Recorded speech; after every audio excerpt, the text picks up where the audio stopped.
実はですね、まず体感温度っていうものが変わる。体感温度が変わることによって同じ温度でも涼しくなっ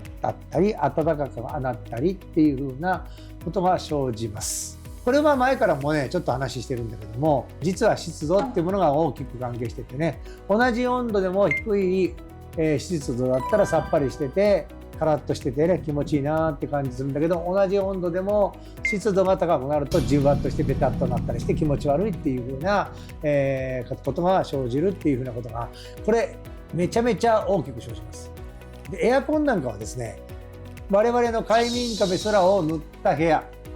いつも僕言ってます。エアコンの温度28度設定ぐらいにしといてくださいね、つけるであればって言います。これ28度設定ぐらいでも十分涼しく感じるんですね。一般的な部屋であるとね、28度と暑いんですよ。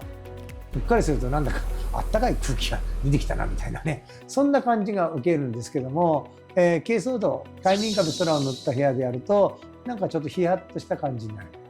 むしろですね、私の会社なんかねエアコンついてないんですね。で展示場なんかもねエアコンついてないんです。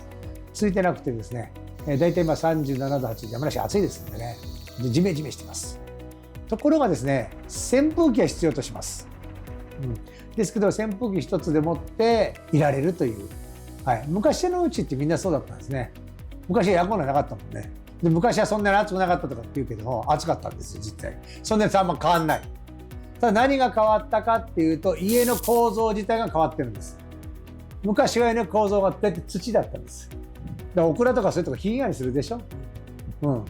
そうなんです。あれ窓がないからってことも一つはあるんだけど、窓でもってね熱損失量っていうのが一番ね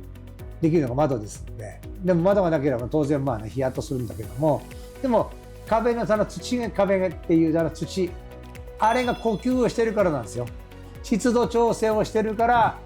こうさっぱりなんだよね。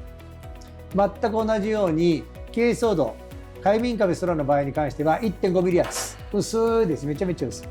めちゃめちゃ薄いけども、その厚みでもって土壁に換算すると10センチの厚みの土壁と同じぐらいの効能を果たします。ですんで僕らと同じ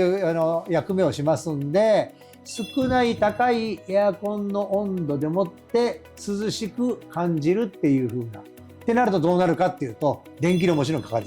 なくなります。そしてもっといいのはね、呼吸してますんで、皆さんのうちでよくね空気清浄機とかね、コロナがあってからねいろんなそういうものをね、こんなことしなくても1円もかからず自然の空調機というふうなことも、なりますので、ぜひ快眠壁空、ぜひ騙されたと思って塗っていただく。皆さんはね、そう高いでしょとかって結構言うけども、確かに、安いとは俺も言わないけども、でもね一生次の代まで使える、孫の代まで使えるんですね。実は年数が経てば経つほど良くなるんですね。これ良くなるっていうのは菌がこう住んでいくからね、どんどんね自分の菌が住んでいくんですよ。ですから良くなるんですよ。その人にとってね最高のものになっていく、最高の部屋になっていくんですけども、そうやって考えた時にはね、さあ皆さんだったら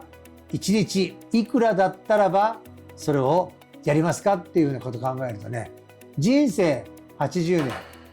一般的にね、家が30年としても30年として30年で仮に30万かけたとします。1年間でいくらですか。1万円ですよね。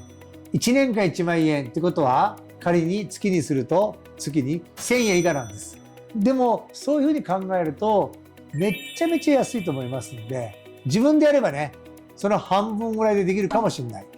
これはもちろん前後もありますし、地域によっても違います。ぜひね、相談していただければね、今結構あちらこちら全国あちらこちらに快眠壁空を塗る販売店っていうのが各県にありますので、ぜひご相談していただけるといいのかなっていうふうに思ってますので、お使いください。本日はありがとうございます。